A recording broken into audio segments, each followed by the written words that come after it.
سے آ رہی ہے نا, جو بائے وہ ریڈیو والے ہوتے ہیں, یا موسٹ آف دا پاکستانی جو ایک خاص اسٹیٹا کے ہیں کہ جنہوں نے اسلام کو ان تک پہنچا ہی نہیں ہے, ان سے بھی برا حال ان لوگوں کا ہونا ہے کہ جن کو پتہ تو چل گیا تھا مگر جان کے تو لگاتے تھے, جرا کرتے تھے کہ نہیں سسٹم ایسا نہیں, یہ اسلام میں یہ کوئی سید قطب کی پولیٹیسائز اسلام کی کاوشیں اور مودودی صاحب کے کوئی اپنے ہی کوئی بنائے ہوئے ہیں, ہم بس مسجد تک ہی چلیں بس ٹھیک ہے. اسلام صرف اور صرف اخلاقیات کا درس دینے کے لیے آیا ہے, اسلام ایک مذہب ہے. This is a problem. This is a problem of current day Christians. This is not even a problem of old day Christians. Even classical Christians didn't believe this. Jews never believed in this. ان لوگوں کو اللہ تعالیٰ کی کتاب ملتی تھی, ان کی sense clear ہو رہی تھی, وہ الگ بات ہے چھوڑ دیتے تھے وہ, مگر ایٹ لیسٹ سینس کلیئر تھی کہ نہیں یار اسٹیبلشمنٹ کرنی ہے. ہم لوگوں کو کون سی دعوت ہوئی ہے, ہم لوگوں پہ کون سی کوئی انحراف ہوا ہے قرآن پاک کا؟ کہاں سے کتاب تھی؟ ان کی تو کتابیں چینج کی گئی نا, ہماری تو کتاب نہیں چینج کی, تو پھر کہاں سے بیچ میں سے کیا چینج ہوا ہے ہمارا؟ Why did we just lose the very core of, the whole bigger philosophy کہ دنیا میں کیا کرنا ہے؟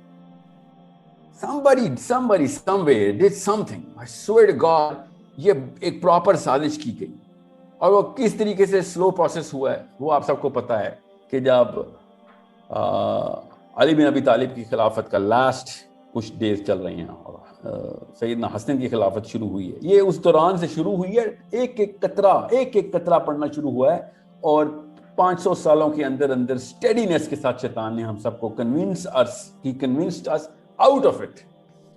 He convinced us out of this. بیزار کر دیا اس نے ہمیں اسلام سے. ہم سمجھ رہے ہیں کہ رحمانی نظام ہے کہ تھوڑا ہو مگر مسلسل ہو, نبی اسلام کی حدیث ہے. شیطان بھی اسی ٹیکنیک سے مسلمانوں کو یا انسانوں کو کرتا ہے کہ تھوڑا تھوڑا گناہ کرواؤ ان سے.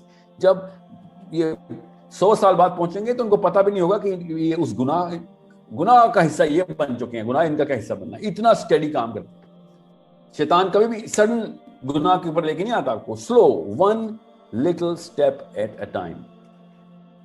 And that's where the biggest dilemma of Muslims is کہ ہم اتنے slow death کا شکار ہو کہ ہمیں پتہ بھی نہیں ہم کب مرے.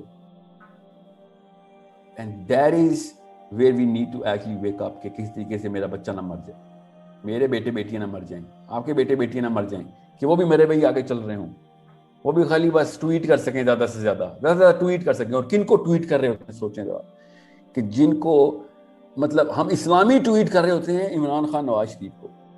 اسلام میں یہ ہے, مطلب کین یو بلیو کہ ہم اس سے بہت بہتر ہے کہ میں جو بائیڈن کو قرآن کی آیتیں بھیج دوں, اس کو بھی اتنی ہی سمجھ آنی ہے, اس کو بھی وہیں پہ لگتا ہے ہاں یار اس کی ٹرانسلیشن لگتا ہے کہ ہیومینیٹیرین ہیومن رائٹس کی بات ہو رہی ہے. یہ بھی ایسے ہی سوچتے ہیں. قرآن کی آیتوں سے مولوی کو بھیجنی چاہیے کہ اللہ کا حکم تو یہ تھا, تجھے خود بھی پتا ہے, تو تو اس کا پروفیسر ہے, تجھے خود نہیں پتا کہ کیا کام بتایا اللہ نے. So we cannot be the Twitter Muslims or Insta Muslims. We need to be very clear کہ ایک دن خدا کی قسم سب نے مرنا ہے. یہ ایک چیز واحد ہے جس کے لیے غیب کے علم کی ضرورت نہیں ہے. ہم سب کو پتا ہے ایک دن مرنا ہے. میں نے یہ اللہ تعالیٰ نے غیب میں نہیں رکھا, یہ اللہ نے سب کو بتا دیا کہ بس یہ مرنا ہے تم نے. اس دن کے لیے, اس پرچے کے لیے ایک ہی کانٹریکٹ ہے کہ جب میں مر کے اٹھوں گا تو کیا آپ کیا سمجھ رہے ہیں مجھ سے میرے مذہب کا سوال ہوگا؟ بالکل بھی نہیں. جس بندے کے پاس 2 ہاتھ ہیں 2 ٹانگیں ہیں اور اتنا شعور ہے کہ وہ سمجھ سکتا ہے, اس سے دین کا سوال ہوگا. جو لوگ اپاہج ہیں, جن کی ٹانگیں نہیں ہیں, اور یہاں تک کہ میں تو ایک اسکالر تھے, انہوں نے کہا تھا عورتوں سے بھی سوال نہیں ہوگا, عورتیں اتنی خوش قسمت ہیں, عورتوں سے دین کا سوال ہی نہیں ہوگا. یہاں تک انہوں نے کہہ دیا تھا صرف آدمیوں سے سوال ہوگا دین کا, کہ تمہیں اللہ نے طاقت کس لیے دی تھی, کس لیے تمہیں طاقتور پیدا کیا تھا, کیوں میں ہر انسان آدمی کو نبی بناتا ہوں, اس کے اندر کیا وجہ تھی کہ تم سسٹم انفورس کر سکتے ہو, تمہارے اوپر کوئی حاوی نہیں ہو سکتا. You can fight, you can carry the sword, and you can carry the guns, and you can carry the bombs.